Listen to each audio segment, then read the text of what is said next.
Assalamualaikum warahmatullahi wabarakatuh. Kepada yang terhormat, Ibu Dewi Cahyani Pangestuti SMM, selaku dosen pengampu mata kuliah teori keuangan kelas A. Video kali ini akan membahas materi mengenai agensi problem.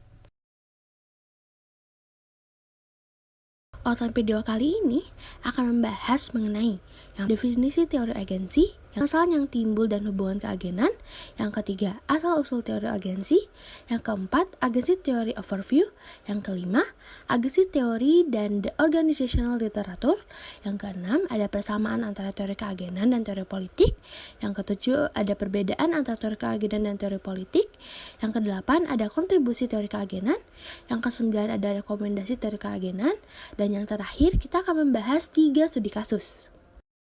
Definisi teori keagenan. Teori keagenan pertama kali dicetuskan oleh Jensen dan McLean tahun 1976 yang menyatakan bahwa hubungan agensi terjadi saat satu orang atau lebih yang disebut prinsipal mempekerjakan orang lain yang disebut agen untuk memberikan suatu jasa dan memberikan wewenang pengambilan keputusan. Nah, prinsipal di sini adalah pemilik saham atau investor dan agen sendiri adalah manajemen yang mengelola perusahaan. Nah, inti dari hubungan keagenan ini adalah adanya pemisahan fungsi antara kepemilikan di pihak investor dan pengendalian di pihak manajemen. Permasalahan yang timbul dan hubungan keagenan. Permasalahan yang timbul karena teori keagenan menurut Jensen dan McLean tahun 1976, yang pertama, adanya moral hazard, yaitu permasalahan yang muncul jika agen tidak melaksanakan hal-hal yang telah disepakati bersama dalam kontrak kerja.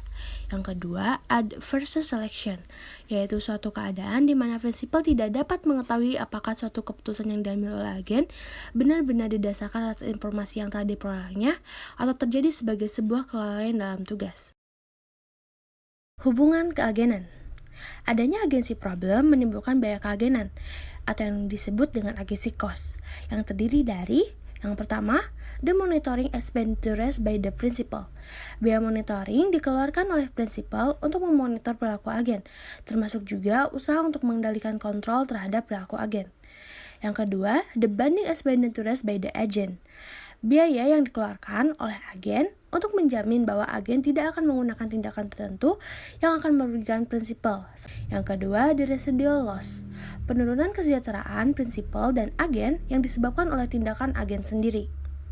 Asal-usul teori keagenan. Yang pertama, pemikiran ekonomi klasik.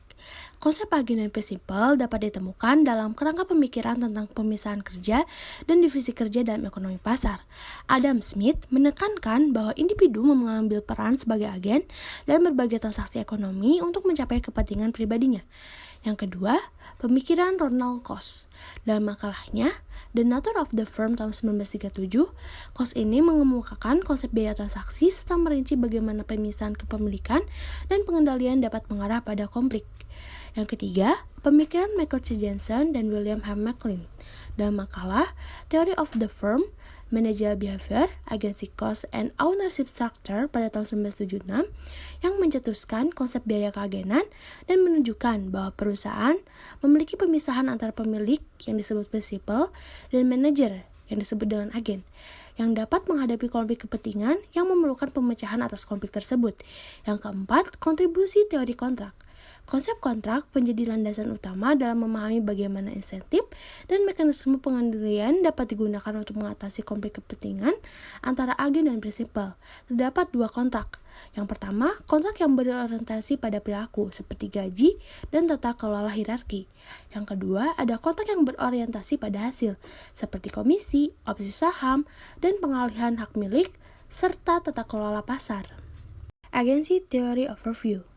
Teori keagenan atau agensi teori berkaitan dengan masalah prinsipal agen dalam pemisahan kepemilikan dan kontrol dalam perusahaan. Jensen dan McLean tahun 1976 mendefinisikan hubungan keagenan sebagai sebuah kontrak melalui satu atau lebih pemilik prinsipal yang menyewa orang lain atau agen untuk melakukan beberapa jasa atas nama pemilik dan mendelegasikan beberapa wewenang pembuatan keputusan kepada agen. Struktur kepemilikan merupakan berbagai macam pola bentuk dari kepemilikan suatu perusahaan atau presentasi kepemilikan saham yang dimiliki oleh pemegang saham internal dan pemegang saham eksternal. Agency Theory and the Organizational Literature. Menurut Perrow, teori keagenan berbeda dengan teori organisasi. karena teori keagenan memiliki beberapa hubungan terhadap perspektif organisasi yang utama. Inti dari teori keagenan adalah konflik tujuan yang melekat ketika individu dengan pilihan yang berbeda terikat dalam usaha kerjasama dan menjalin suatu perjanjian yang disebut kontrak. Persamaan dan perbedaan antara teori keagenan dan teori politik. Persamaan. Yang pertama, fokus pada interaksi antara berbagai sektor dalam sistem politik. Yang kedua, mempertimbangkan peran individu atau kelompok dalam pembentukan kebijakan dan pengambilan keputusan politik. Yang ketiga, mengakui adanya dinamika kekuasaan yang mempengaruhi proses pembuatan keputusan politik. Perbedaan. Teori agensi menitik beratkan pada peran individu atau kelompok sebagai agen yang bertindak secara bebas, sementara teori politik lebih menekankan pada analisis kekuasaan dan struktur politik yang lebih luas. Kontribusi teori keagenan. Yang pertama, untuk memahami konflik kepentingan antara prinsipal dan agen. Prinsipal dan agen memiliki tujuan yang berbeda dalam menjalankan sebuah perusahaan. Yang kedua, untuk membentuk sistem mengurangi konflik kepentingan. Untuk mengurangi konflik kepentingan, keputusan tersebut biasanya dalam bentuk kontrak, insentif, atau pengawasan. Yang ketiga, untuk meningkatkan kinerja perusahaan. Hal yang diharapkan terjadi adalah untuk meningkatkan kinerja perusahaan, di mana kedua pihak, yaitu prinsipal dan agen, kepentingannya sudah saling terpenuhi. Rekomendasi teori keagenan. Yang pertama, perlunya memerankan lebih banyak faktor atas masalah. Teori agensi pada dasarnya hanya menggunakan asumsi yang sederhana, sehingga sering terjadi bahwa permasalahan yang teridentifikasi tidak sesuai dengan realita yang ada. Yang kedua, perlunya menganalisis kepastian hasil dan risiko. Pengukuran risiko dapat dilakukan dengan mengukur secara langsung seperti lotre, atau tidak langsung seperti membandingkan keuntungan dengan kerugian. Yang ketiga, menggabungkan teori dengan kondisi perusahaan. Teori agensi melakukan sudut pandangnya sendiri dalam menganalisis permasalahan yang terjadi pada perusahaan. Padahal, perlunya menggunakan banyak faktor teori agar membuktikan validitas atas permasalahan perusahaan yang saat ini semakin kompleks. Studi kasus. Studi kasus pertama membahas jurnal dengan judul Analisis Konflik Agensi Teori dan Pengaruhnya Terhadap Kebijakan Dividen pada Perusahaan yang Tergabung dalam LQ45. Studi kasus tahun 2011 sampai 2015. Keputusan untuk melakukan investasi adalah pada perusahaan yang mempunyai kebijakan dividen stabil atau cenderung naik setiap waktu. Dalam hal tersebut, manajer mengambil keputusan untuk menginvestasikan kembali keuntungan yang diperoleh dengan tujuan agar perusahaan mengalami pertumbuhan yang lebih tinggi. Kepentingan ini seringkali tidak sejalan dengan kepentingan pemegang saham. Melalui penelitian ini diketahui bahwa variabel tingkat kepemilikan saham oleh manajerial atau insider ownership dan return on asset atau ROA mempunyai pengaruh signifikan terhadap kebijakan dividen. Sedangkan variabel shareholder dividend mempunyai pengaruh yang tidak signifikan terhadap dividend payout ratio. Lebih lanjut, variabel free cash flow dan tingkat pertumbuhan perusahaan tidak mempunyai pengaruh yang signifikan terhadap kebijakan dividen. Studi kasus kedua membahas jurnal dengan judul Public Governance dan Korupsi, Bukti Pengujian dari Indonesia menggunakan perspektif teori keagenan. Berdasarkan temuan penelitian ini, ada dua implikasi penelitian.